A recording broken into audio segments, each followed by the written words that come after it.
So good evening. আজকে এমন একটা মানুষের সাথে তোমাদের পরিচয় করাবো, পরিচয় করাতে হবে না আশা করি, সবাই জানে ওয়েস্ট বেঙ্গলে এখন ফেমাস চা বিক্রেতা হিসেবে, না নর্মাল চা না, ফেমাস গ্র্যাজুয়েট চাওয়ালা হিসাবে দেবাশিস দা, তাই তো? দেবাশিস আমরা একই তো দেবাশিস।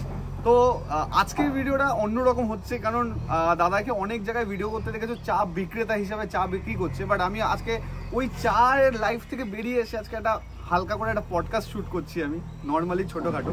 কারণ আমি রিসেন্টলি দেখলাম কিছু মানুষ তাকে একটু কি বলে রোস্ট করার চেষ্টা করছে, সেই বিষয়ে যদি দাদা আজকে কিছু বলে।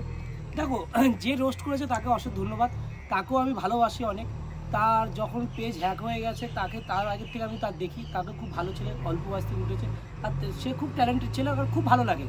আমি ইয়ং জেনারেশন ভালো লাগে। আমি তোমাকে, তুমি আমাদের ছোটোই হবে ভাই বলে বলছি তোমাকে, ঠিক আছে ভাই? তুমি যে আমার ব্যাপারে রোস্ট করেছো এটা আমার কোনো আপত্তি নেই, ভালো করেছো, কিন্তু তুমি যদি আমার ব্যাপারে একটু জেনে করতে, তাই তুমি যে বলেছো না যে আমি এত পড়াশোনা যে চাকরি করিনি কেন, আজকে দেখো আমার ফাইল নিয়ে এসেছি। আজকে এই ভিডিওটা শুধু তোমার জন্য, যারা কমেন্ট করে গ্র্যাজুয়েশন কমপ্লিট করে কেন চা বিক্রি করছো, কেন চাকরি করছো না, আমি প্রত্যেকটা অ্যান্সার আজকে এই দাদার ভিডিওতে আমি দেবো। দেখো ফাইল নিয়ে এসেছি আমি যত্ন সহকারে। প্রথম কথা হচ্ছে, তুমি যে আমাকে বলছো না ভাই, আমার ছোটোবেলার হিস্ট্রি তোমাকে বলি। ছোটোবেলা তুমিও খুব ভালো ডান্স করো, তুমি ডান্সে আমি পরে যাচ্ছি। প্রথম আমার জীবনের প্রাপ্তি তোমাকে এই চাইতে দেখাই, পাত্রিক সংবাদ পত্রিকা, ডেটটা দেখে পেপারটা তো আমি বানিয়ে নিয়ে আসিনি, রবিবার 8ই এপ্রিল 2001। ভালো করে ক্যামেরা ভালো করে ফোকাস করে কিন্তু, ঠিক আছে? ডেটটা যেন দেখতে পারে 2001 সালে। আমি তখনই জানি আমি ট্যালেন্টেড, তখন আমার বয়স হচ্ছে 11 বছর। তখন আমি একটা মানে নর্মাল ড্রয়িং করি, ড্রয়িং শিখি, আমি খুব গরিব ঘরের ছেলে। সেখানে আমাকে এই ড্রয়িংটা পেপারে ছাপা হয়, সমাজ বন্ধু দেবাশিস মজুমদার, গোকুলপুর, কল্যাণী, নদিয়া। দেখো এই পেপারে আমার ছবিটা ছাপা হয়।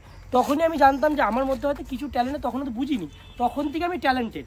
এটা যে পত্রিকা তোমাকে দেখালাম। তুমি যে নাচ করো তো, আমিও নাচ করতে ভালোবাসি, কিন্তু অভাবের তাহলে আমার বাবা করতে দেবে। এটা তুমি দাও ছাত্র যুব থেকে আমাকে সার্টিফিকেট দিয়েছে। আমি ওইখানে মানে অ্যাজ এ ডিস্ট্রিক্ট থেকে, নদিয়া ডিস্ট্রিক্ট থেকে পারফরমেন্স করতে গিয়েছিলাম, অ্যাজ এ ফার্স্টও হয়েছিলাম সঙ্গীতে, নৃত্যায়নের উপর। আমি ক্লাসিক্যাল ডান্স করি, ক্লাসিক্যাল আমি ছোটোবেলায় করতাম, খুব ছোটো থেকে। এটা কত 2009 সালে, দেখি না 2009, ভালো করে দেখে নাও। তুমি যা বলে এইবার তোমাকে আমি জবে আসি, তুমি আমাকে জব বলে না, জব আমি করেছি। আমি এইচএস কমপ্লিট করার পর থেকে, আমার বাবার অর্থ ছিল না, আমি এইচএস কমপ্লিট করার পর থেকে আমি চাকরি করি। প্রথম আমার চাকরির জীবন এইচএস কমপ্লিট করার পর থেকে। আমি এইচএস পাস করি 2009 সালে। দেখো 2010 সালে আমি এজিস কোম্পানি, এজিস 2000, এই ডেটটা দেখো, এই ডেটটা দেখো, 13/8/2010 আমার একটা অফার লেটার। এটা হচ্ছে আমার অফার লেটার, এজিসে আমি যাই, এই দেখো এটা হচ্ছে আমার অফার লেটার, ঠিক আছে? ইউনিয়ন প্রসেসে বেঙ্গলি প্রসেসে আমি কাজ করি, ঠিক আছে? আমি একটু বলতে চাইবো, আমি লাস্ট অফিস যেটা ড্রপ করি উইপ্রোর আগে, আমি এজিসে ছিলাম বার্জার প্রসেসে। ইউনিয়ন এখনো রয়েছে, ইউনিয়ন আছে বাইরে, আমাদের এখানে চলে গেছে। তখন আমি ইউনিয়ন প্রসেসে কাজ করি 2010 সালে। তখন আমি কল সেন্টার, আমি কিন্তু অ্যাকচুয়ালি বাঙাল ছেলে, আমার ভাষা হচ্ছে খাইসি, গেসি, আইসি, আমার মধ্যে এই ভাষাই বেড়ায়, ঠিক আছে? কিন্তু এই ভাষা জ্ঞান আমি এখানে গিয়ে শিখেছি আমি ভাষা জ্ঞান। এই যে আপনি যে শুদ্ধ ভাষার কথা বলি, এটা শিখেছি এই কল সেন্টারে গিয়ে। এটা আমার প্রথম শিক্ষা। চাকরি 2000, মানে গ্র্যাজুয়েশন কমপ্লিট, এবার গ্র্যাজুয়েশন কমপ্লিট করছি, মানে এর মধ্যে পড়াশোনা ফার্স্ট ইয়ার। এবার চলে যাই, ওখান থেকে আমি চাকরি করি 6 মাস। করার পর এই নামটা শুনেছো, দেখো আমার গোপদারি ওঠেনি, ঠিক আছে? দেবাশিস মজুমদার, IIFL, ইন্ডিয়া ইনফোলাইন, বোকার ইন্স্যুরেন্স কোম্পানি, যারা দেখছে as a topper, as a senior হিসেবে কাজ করেছি, মানে সেলসের টপ লেভেলে চলে গেছি। ইন্স্যুরেন্সকে সেল করতাম, ইন্স্যুরেন্স সেল করা চারটির ব্যাপার না, মানে মানুষ বিক্রি করে দিতাম, এরকম ব্যাপার, ঠিক আছে? দেখো আমার এমপ্লয়ি আইডি, যেহেতু পুরনো কোনো লোক থাকে, IIFL আমার আইডেন্টি কার্ডও তোমাকে দেখিয়ে দিলাম, ঠিক আছে? আমি মাত্র এখানে কাজ করেছি 3000 টাকা মাইনা, 2600 টাকা পেতাম, মানে টিডিএস কেটে, তখন টিডিএস কেটে। তারপর ইনসেন্টিভ ছিল, ইনসেন্টিভ নিয়ে আমার 8-10 হাজার এরকম আসতো। এটা তোমার একটা কাজ বললাম। তারপর আমি কি করেছি, এই করতে করতে আমি ITI করেছিলাম, ভোকেশনাল কমপ্লিট করেছিলাম। করে আমি করেছিলাম আগরপাড়ায় TIL, ট্রাক্টর ইন্ডিয়া লিমিটেড, ওইখানে আমি অ্যাপেন্ডিক্স ট্রেনিং কমপ্লিট করি। তুমি বললে না জার্নি, এই দেখো 2011, এই 29 মে 2011 অ্যাপেন্ডিক্স ট্রেনিং কমপ্লিট করি, 4000 টাকা স্টাইপেন্ড। ভালো করে দেখো, TIL, ট্রাক্টর ইন্ডিয়া লিমিটেড। তারপর আমাকে কোম্পানি আমাকে 1 বছর এক্সটেনশন করে, তারপরে দেখি রয় যে 2টো সার্টিফিকেট কিন্তু আলাদা না। এটা হচ্ছে 22শে মে 2012-তে আবার এক্সটেনশন করে। দেখো এই দুটো ডেট কিন্তু দেখিয়ে দাও, 29শে মের পর 22শে মে আমাকে এক্সটেন্ড করে আমাকে কত টাকা স্যালারি দিচ্ছে, 5,000 টাকা মাত্র স্টাইপেন্ডে কাজ করেছি। 5,000 টাকা, মানে এটা সরকারি। এখানে এসে করলে চাকরি মোটামুটি কনফার্ম, মানে আমার পারমানেন্ট নিয়ে নেয়। এই জায়গায় দুঃখের কথা বলি, এই জায়গায় আমার জায়গায় পারমানেন্ট হলাম। আমরা একটা 4 জন পারমানেন্ট স্টাফের কাজ আমরা একা করতাম, যে পারমানেন্টের জন্য কুকুরের মতন কাজ করতাম। এরা নীলকর সাহেবের মতো অত্যাচার করেছে, কিন্তু আমাদের পারমানেন্ট করেনি। এরকম ছেলে তখন আমি দুঃখের সাথে 2 বছর অ্যাপেন্ডিক্স ট্রেনিং কমপ্লিট করে আমি বেরিয়ে গেলাম ওই টিআলকে নমস্কার জানিয়ে। তখন আমি কোথায় গেলাম জানো, তোমার এমটিএস কোম্পানি। দাদাকে অ্যাওয়ার্ডগুলো তুমি যে ভিডিও নিয়েছো, এই অ্যাওয়ার্ডগুলো দেখতে পারো, দেখিয়ে দে। আমি তারও আমি তোমাকে সার্টিফিকেট দেখিয়ে দিচ্ছি। এমটিএস কোম্পানিতে শুধু একটা দুটো না, দাঁড়াও, একটা দুটো না, মানে সব সার্টিফিকেট আমি নিয়েছি। এই দেখো MTS certificate award Debashis Majumdar 2014, একটা অ্যাওয়ার্ড গেল, মানুষ গুনবে এবার বলবে যে একটাই বারবার দেখাচ্ছি। 2014 award Debashis Majumdar outstanding performance as a topper India, West Bengal topper salesman ছিলাম। আমার মতো পয়দা হয়নি সেলসম্যান, এখনও তো তৈরি হবে না। তার জন্য আমি আজকে চাওয়ালা, আজকে এই ক্যামেরা ফ্রেমে আছে, এই 5 ইঞ্চি ডিসপ্লের মধ্যে সবাই দেখতে পারে। দেখো লেখা আছে কিন্তু। গেল একটা গেল এমটিএসে, আমি টানা 4 বছর কাজ করেছি। 2014 সালে অ্যাওয়ার্ড যা ছিল সব কাছেই আমি নিয়ে এসেছি। আবার আউটস্ট্যান্ডিং পারফরমেন্স, আবার আমাকে আমার কোম্পানি দিল, চলে গেলাম। এবার হচ্ছে টপ পারফরমেন্স দেখাচ্ছে, ঠিক আছে। এইখানে আমার 2015 সালে, দেখো 2015 সাল কন্টিনিউ সার্টিফিকেট অ্যাওয়ার্ড নিতে নিতে থাকা। এগুলো থাকা ভাত দিয়ে ডাল দিয়ে বলি না, আপনার বেটে চায়ের মধ্যে দিয়ে দিয়েছি। এগুলো কোনো জায়গায় কাজে লাগেনি, আর কোনো কোম্পানি আমাকে চাকরি দেয়নি ডেকে এনে। বললে চলে গেলাম কোথায়, চাকরি কোম্পানি বন্ধ হয়ে গেল। কোম্পানি চাকরি ছাড়েনি, কিন্তু এমটিএস কোম্পানি চলে যায়। তখন আমি যখন যাই ওপো কোম্পানিতে ডিগোতে, দেখে নাও, হংকং মোবাইল প্রাইভেট লিমিটেড, আমি ওপোতে জয়েন করি। আমি ডিগোতে, আমি স্যালারি প্যাকেজে দেখি, আমি ডিগোতে জয়েন করি। তখন আমি এমটিএসে আমি কামাই, তখন মাস গেলে 50 থেকে 40,000 টাকা আমার মান্থলি ইনকাম ছিল এমটিএসে। মানে আমি 6,800 টাকা স্যালারি আমি নিয়ে গেছিলাম, সেটা 50,000 অ্যাভাবে উইথ ইনসেন্টিভ। সবাই যারা এমটিএসে বন্ধুরা আছে সে জানে, দেবাশিস কিং এমটিএসে কিং ছিলাম আমি। চাঁদনি ইমলে ছিলাম, ইমলে কাউকে গিয়ে দেবাশিসকে চেনে না। চাঁদনি ইমলে তোমরা তো ল্যাপটপ কেনো, যতজন আছে চাঁদনি ইমলে এই বান্দাকে চেনে না, কোনো লোক নেই। ইস্টার্ন লজিকা শুরু করলে, লালানি ইটিক সিটি শুরু করে, আমি ছিলাম হচ্ছে গ্যালাক্সি কম্পিউটার প্রাইভেট লিমিটেড। ওইখানে আমি ডেটা কার্ড সেল করতাম, ডেটা কার্ড মারোয়ারি কাউন্টারে। তারপর আমার চাকরি ওখান থেকে মানে কুইট হয়ে যায়, চাকরি বলতে মানে কোম্পানি চলে যায়। তারপর আমি জয়েন করি, সঙ্গে সঙ্গে জয়েন করে 2016, দেখো 15 অ্যাওয়ার্ড দেখালাম, 16 কি Oppo Hong Kong mobile private limited, এটা হচ্ছে ওপোতে জয়েন করি। দেখেছো ওএসআর, অ্যাজ এ ওএসআর কলকাতা অফিস। তোমাকে দেখাও, ভালো করে দেখে নাও। আমার এখানে দেখো, তোমাকে তুমি বলবে না চাকরি কত করেছি, দেখো 2009 থেকে চাকরি দেখালাম তো। এই দেখো আমার এই যে হংকং মোবাইল প্রাইভেট লিমিটেড, তোমার এই যে স্যালারি, অ্যানুয়াল স্যালারি স্কেল সব দেখিয়ে দিচ্ছে, আমার কোনো কিছু নেই। আমি চাকরি করলাম এখানে কাজ করলাম 6 মাস। ডিগোতে যেহেতু জয়েন করেছি, কত টাকা প্যাকেজ নিজেই দেখলে, 1 লাখ সামথিং, 2 লাখের মতন প্যাকেজ, যেখানে 40,000 টাকা। কী করো, কোম্পানি গরিব ঘরের ছেলে, মানে গরিব বলতে মোটামুটি তখন ভালো আর্নিং করে পয়সা করে নিয়েছে। তখন কিন্তু আমি ভালো টাকা ইনকাম করি, লাইফস্টাইল। আর সবচেয়ে বড় কেন জানো, আমার পয়সা আছে। তোমরা বলো না আমি বিড়িও খাই না, সিগারেটও খাই না, ড্রিঙ্কও করি না। আমি যেটা নেশার পিছনে তোমরা খরচা করো, সেটা আমি আমার লাইফস্টাইলে খরচা করি। ভালো পোশাক পরি, ভালো অ্যাপেল ইউজ করি। তখন থেকে আমি 2014 সাল থেকে আমি অ্যাপেল ইউজ করি, আইফোন। 2014 সালে আইফোন অনেকের স্বপ্ন। তখন আমি আইফোন ইউজ করি, iPhone 4, 4S, 5, 5S, 6S, 7, 7S, 8, 9, 10, এখন 14 Pro কিনলে এখন 15 Pro কিনতে পারি। 9 বলো না, 8 যেটা আছে 8, ও তো 14 Pro এখন আছে। আমি 15 Pro নিতে পারি, আমার অসুবিধা নেই। এটা 256, যেটা নতুন নেওয়া তাই চেঞ্জ করিনি, কোম্পানিতে সেদিনকে আসলো, তোমাকে দেখিয়ে দিলাম। এবার আমি চলে গেলাম কোথায়, ডিগোতে চেষ্টা করতে থাকলাম। চলে গেলাম হচ্ছে বড় company, Reliance Jio, big company. যে আইডেন্টি কার্ড তোমাকে দেখে না, আইডেন্টি কার্ড তোমার জন্য আমি কষ্ট করে ভাই নিয়ে এসেছি। তুমি যে বললে না আমার ব্যাকগ্রাউন্ড, আমি যা চাকরি করেছি, এখনও আমাকে 30,000 টাকা 25,000 টাকা চাকরি ইনস্ট্যান্ট জোগাড় করতে পারি। ইনস্ট্যান্ট আমাকে যে কোনো কোম্পানি অফার দিয়ে নিতে, দেবাশিস মধ্যে কোয়ালিটি এরকম। কেন বলতো, এই নীলকর সাহেবদের এই অত্যাচার, এই প্রাইভেট কোম্পানি অত্যাচার সবার আর নিতে ভালো লাগে। নিজে যা কিছু করবো নিজে করবো। তাই আমি বলছি তোমাকে, এক্সট্রা তোমাকে আসছি, তুমি এত কিছু বলেছো তো ভাই, আমি ফুড ব্লগারদের কিনে নিয়ে এসেছি, সেটাও দেখাবো।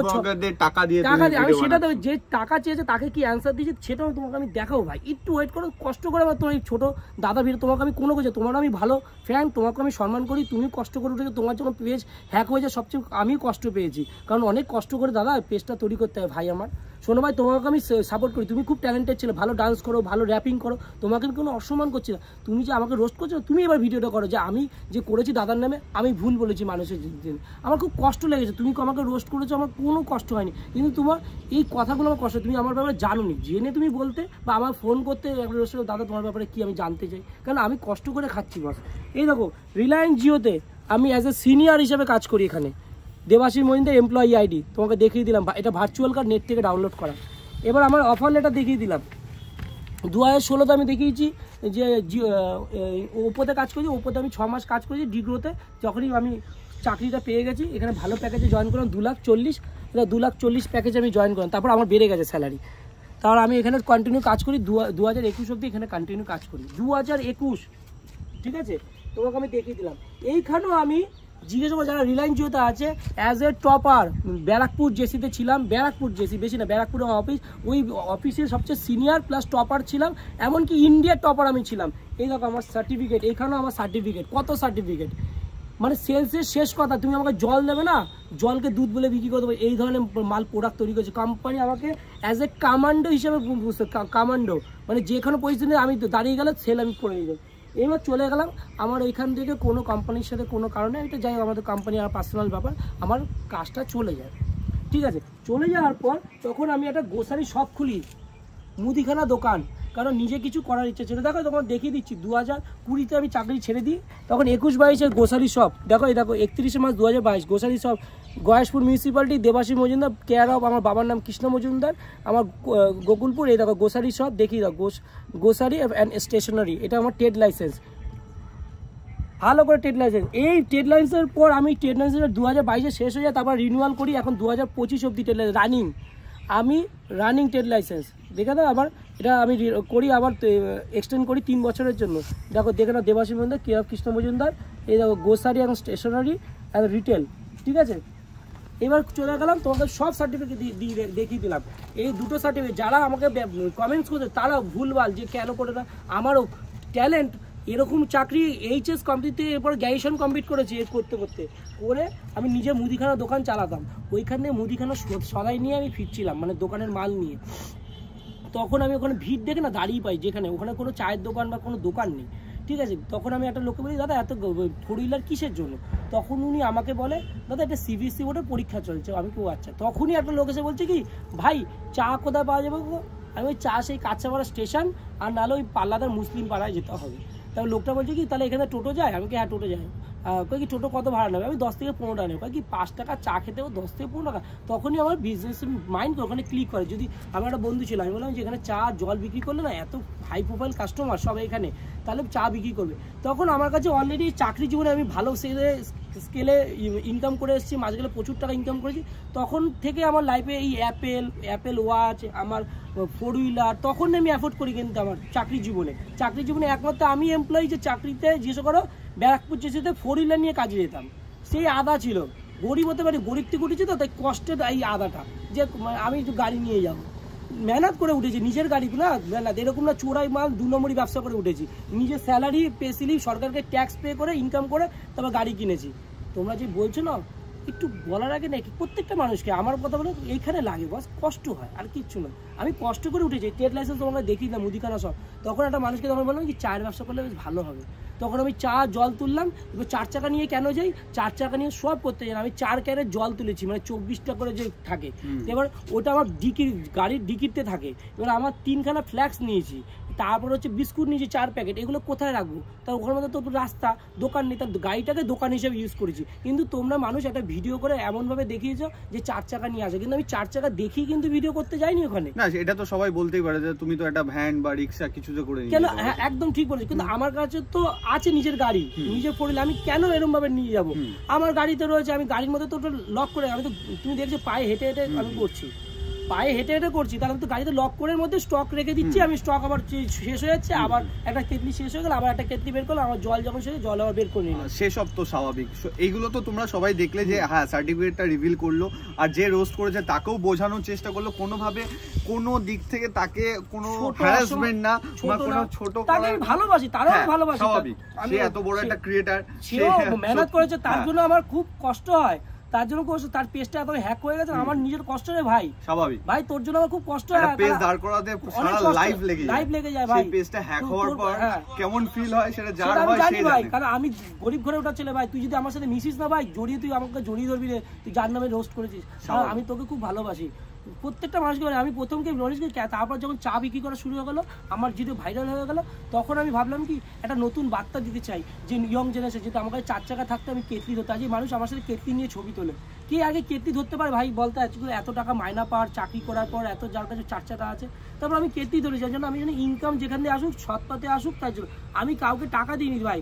তুই যে বললি না ভাই টাকা দিয়েছিস, এই তোকে দেখিয়ে দিচ্ছি, এই ক্যামেরা, এই দেখ ভাই আমার কাছে এই ছেলেটার নামটা আমি বলছি না, তাকে আমি হিডেন করলাম, তার চ্যানেলে মানে কষ্ট হবে, আমি আগের মুখে না, ক্যামেরাটা মুখে না, এটা তার যদি তার লাইফে এফেক্ট করতে পারে, আমি তাকে সম্মান জানিয়ে, সে দেখ আমার কাছে কী চেয়েছে, দাদা আমার চ্যানেল থেকে টোটাল 6টা ভিডিও ছাড়বো ইউটিউবে, ফেসবুকে, ইনস্টাগ্রামে, আমি 6,000 টাকা পড়বে, ঠিক আছে, তারপর আমি থ্যাঙ্কস দাদা, ঠিক আছে। আমি কি লিখেছি, আমি এত ইনকাম করি না, সবাইকে তোমাকে টাকা দেয়, যাই হোক। তারপর আমি বললাম কি, তোমার বললাম যে, তারপরে লাগের জন্য আমি লিখেছি আমি ভাইরাল তো হবই, এইটুকুই তোমায় বললাম। দেখো আমি লিখেছি ভাইরাল তো, তখন আমি ভাইরাল হইনি, কারণ আমার মধ্যে কনফিডেন্স আছে, আমি কোনো টাকা দিই না। তাও 6,000 টাকা সে চেয়েছে, আমি তাকে 2 টাকা দিইনি, তারপরেও তাকে স্ক্রিনশট নিয়ে আমি তাকে পাঠিয়েছি, এই দেখো তাকে স্ক্রিনশট নিয়ে পাঠিয়েছি, বাংলায় লেখা আছে, যারা ইংলিশ পড়তে পারে বাংলায় লেখা আছে, যত্ন সহকারে রেখে দিয়েছি তোমার স্ক্রিনশটটা, আমি ওকে স্ক্রিনশট পাঠিয়ে দেবে বলেছি, মনে পড়ছে ভাই, বলেছিলাম যে দেখ যখন ভাইরাল হয়েছে তারপর লিখে পাঠিয়েছি, মনে পড়ছে ভাই। আজকে আমি চা ইনকাম করে 1,500 থেকে 2,000 টাকা ইনকাম করে আমি 6,000 টাকা করে কী দিয়ে করে দেবো এদের ভাইকে। আজকে তুমি আমাকে সাপোর্ট করবে ভাই, আমি ইয়ং জেনারেশন একটা প্রেরণা নিয়েছি, কেউ আজকে এরকমভাবে সব কিছু থাকতে চা বিক্রি করতে পারে না। চা ওয়ালার বিরুদ্ধে আমার লড়াই, যে চা আলা মানে যে 4 চাকা থাকবে না, চা আলা মানে যে আইফোন থাকবে না, চা আলা মানেই যে একটা নোংরা জামা কাপড়, সেই মেন্টালিটি সমাজকে চেঞ্জ করতে আমি এসেছি নতুন বার্তা নিয়ে। তাই আজকে আমি কিন্তু চায়ের কোনো স্বাদ নেই ভাই, আমার মনের স্বাদ, মনের ভালোবাসার স্বাদ আছে, মানুষকে ভালোবাসে। এই ছেলেটা মধ্যমগ্রাম থেকে আমার ছুটে এসেছে আমার ভিডিও শ্যুট করতে, সকালবেলা থেকে শ্যুট করছে, আমি চা বিক্রি করে এসেছি, তারপরে ইন্টারভিউ দিচ্ছি বিকালবেলা। দেখো ব্যাকগ্রাউন্ডটা ঘুরিয়ে দেখি দাও, একটা দেখো মনোরম পরিবেশে, দেখো এই যে অস্ত্র যাচ্ছে, এই পরিবেশে আমি এসে ইন্টারভিউ দিচ্ছি, আমি চা দিকে, আমার ব্যবসার ক্ষতি করেনি ছেলেটা, সে ওয়েট করে রয়েছে সকাল থেকে, তাকে বলছে ওখানে নেবে, ও বলছে না ওখানে নেবো না, তোমার আপনি জানতেছি। যারা আমার ব্যাপারে অনেক কমেন্ট করে, গ্র্যাজুয়েশনকে ছোটো করছি, গ্র্যাজুয়েটকে ছোটো করে না বড় বড় প্রাপ্তি করে এসেছি। আজকে আমি যেই পজিশনে কাজ করি, লাস্ট আমি MBA স্টুডেন্টদের ট্রেনিং দিয়েছি রিলায়েন্স জিওতে, আমি রিলায়েন্স জিওতে MBA স্টুডেন্টদের মার্কেটিং ট্রেনিং দিয়েছি, কীভাবে যারা বস আছে না তারা আমাকে হ্যাটসঅ্যাপ করে সেলুট করে, ও দেবাশিস ও মানেই মিসাইল, ও মানে আমার বন্ধুরা যারা দেখছে, যেটা জিওতে জিজ্ঞেস করে দেবাশিসকে চেনে কিনা, প্রত্যেকটা জেসি জিওর অফিস আছে বা জিওর স্টোর আছে, তুমি জিজ্ঞেস করো আমাকে চেনে কিনা, প্রত্যেকটা জায়গায় যে ছোপড়াটা কিছু দেখাবে, আমাকে সবাই চেনে। আমি সম্মানের সাথে অ্যাজ এ সিনিয়র হিসেবে কাজ করে এসেছি, কিন্তু আর বিশেষ করে এই নীলকর সাহেবদের অত্যাচার আর ভালো লাগছিল না। তো অত্যাচার, যে এইভাবে মানুষের উপর অত্যাচার, এইভাবে টার্গেট জব, আমি তাই ভেবেছিলাম কি এত বছর 2010 থেকে 2021 মানে 11 বছর জার্নিতে আমার লাইফটা আরও, যেটু আয়ু ছিল আয়ু কমে গেছে প্রাইভেট কোম্পানি, এই আয়ুটা বাড়ানোর জন্য আমি ভেবেছি নিজে কিছু করবো। তাই একটা নিজে ছোটো গ্রোসারি সব আমি খুলেছি, আমার বাড়ির নিচেই দোকান, মুদিখানা দোকান, এই মুদিখানা দোকানটা আমি চালাই, প্লাস আমার একটা ছোট ব্যবসা আছে মোবাইলের, আমি সেকেন্ড হ্যান্ড পুলি বেচি, ঠিক আছে, ওটা কখনো পুজোর সময় অনেক টাকা আমি লস খেয়ে 4 থেকে 5 লাখ টাকা। তারপর তো আমি ভাবলাম চায়ে একদম অল্প ইনভেস্টমেন্ট, একটা চায়ে অল্প ইনভেস্টমেন্ট থাকে আর প্রফিট লেভেল বেশি, তাই আমি এটা নিয়ে শুরু করেছি। আর চাতে একটা সুন্দরভাবে আমি কেন যাই, আগে সেলসে যেহেতু এত বছর তোমাকে দেখালাম সেলসের অভিজ্ঞতা, মার্কেটিং অভিজ্ঞতা, তাই আমি প্রথম জানি দর্শনদারি, উসকে বাদ গুণ বিচারি। প্রথম যদি আমাকে পছন্দ করে তাহলে আমার প্রোডাক্ট পছন্দ, আমি যদি একটা নোংরা চা বাগাই তা আমার চাই কেউ খাবে না। তাই একটা সুন্দর প্রেজেন্টেশন দিয়ে, কানে হেডফোন দিয়ে, চোখে চশমা দিয়ে, হাতে অ্যাপেল ওয়াচ নিয়ে, এটা মানুষ যত আমাকে নিয়ে গোসেপ করবে তত আমার সেলটা বেশি হবে। এটাই ভাই, তুমি বিশ্বাস করো। মোরাল অফ দ্য স্টোরি একটাই থাকবে দাদার তরফ থেকে, মানে দাদাও সেটা বলবে যে যেই রোস্ট করুক বা যারাই বাজে কথা বলছে, দেখো সোশ্যাল মিডিয়ায় কাজ করতে এসো বা সোশ্যাল মিডিয়া তুমি অ্যাক্টিভ হচ্ছ, সোশ্যাল মিডিয়া ভাইরাল হচ্ছে, মানে তোমাকে 10 রকম কথা শুনতে হবেই একদম, বাট আমাদের ফিল করা উচিত যে কে কোথা থেকে উঠে কোথায় আজকে তোমার ক্যামেরাতে আমি তারপর পুরো ছোটর থেকে 2001 থেকে আমার নাচের থেকে সার্টিফিকেটের উপরে তখন ফাইল নিয়ে এসেছি, এরকম ফাইল কষ্ট করে কেন নিয়ে এসছো না, এটা দেখাতাম না। তোমরা যারা আমাকে বাজে কথা বলছো, টিউশনি করতে পারতো, তুমি বলছো না টিউশনি করতে পারতে, টিউশনি করে কত পয়সা পাবো ভাই? আমি টিউশনি করলে এত টাকা দেবে, আমি যদি 1000 টাকা থেকে 1500 টাকা ডেলি ইনকাম করি, যদি 1000 টাকা মাসে 30,000 টাকা টিউশনি করে দেবে ভাই বলতো ভাই? আর আমি কত শিক্ষিত, আমি একটা প্লেন গ্র্যাজুয়েট পাস করা ছেলে, এই প্লেন গ্র্যাজুয়েট পাস করে কত আমি জানি, আমি তো অর্ধেক জীবন তো আমার কাজে মিলে দিয়েছি, যা পড়াশোনা শিখেছি সব ভুলে গেছি। কি এখন বলতে পারবে অ থেকে মানে মানে অ ক বলতে পারবে? বলুন থেকে একটা চ্যালেঞ্জ আমি বলছি, অ কাকা এখনো আচ্ছা মানুষ পারে, এখন সরস্বতী স্পেলিং অনেকে বলতে পারে না, এখনো সরস্বতী স্পেলিং বলতে পারে না মানুষ। এই যে অনেক সময় ইউটিউবাররা রোস্ট করে সরস্বতী বানাম কি সব আমার মাথার উপর দিবে, এত এডিকেটেড, এমন ভাবে ইংলিশে বলো, মানে ও বাংলা জানেই না। বাঙালি, আমরা বাঙালি গর্ব ভাই, বাঙালি আমরা বাঙালি, আমি গর্ব করি আমি বাঙালি। বাঙালিরা ব্যবসা পারে না, দেখিয়ে দিলাম বাঙালি ব্যবসা। একটা চাল আছে কি করতে পারে দেখিয়ে দিলাম, একটা চাল আছে প্রধানমন্ত্রী আছে, আজকে আমি প্রধানমন্ত্রী মানে কোন গ্যারান্টি আছে? এক চাল রিটার্নমেন্ট এক চাল, সেই ক্যাপাসিটি সেই কাবিলিয়ত আমার মধ্যে আছে রে ভাই, আমার মধ্যে আছে রে ভাই, এর মধ্যে জুনুন আছে রে ভাই। আমাকে মানুষ অনেক ছোট করেছে ভাই, অনেক কাঁদিয়েছে, আজকে তার জন্য এখানে আছি রে ভাই। এমনি না, তুই দেখালাম তো তোকে জার্নিগুলো, 2009 থেকে আমার জার্নি লাইফে শুরু হয়ে গেছে, একদম পর জার্নি, একদিন মাঝখানে গ্যাপ নেই, একদিন না। তার মাঝখানে আমার মা মারা গেছে, তার মধ্যে আমার চড়াই উতরে গেছে, কেউ আমাকে সাপোর্ট করেনি রে, 2 টাকা দিয়ে আমার বাবাও সাপোর্ট করেনি রে। যা করেছি নিজে, 4 চাকা তেল ভরি নিজে, রয়্যাল এনফিল্ড কিছু শখের নিজে। কারণ মানুষ অনেক ছোট বড় কথা হয়েছে, গরিব ছিলাম বলে, তাই এগুলো শখের হয়ে ভাই।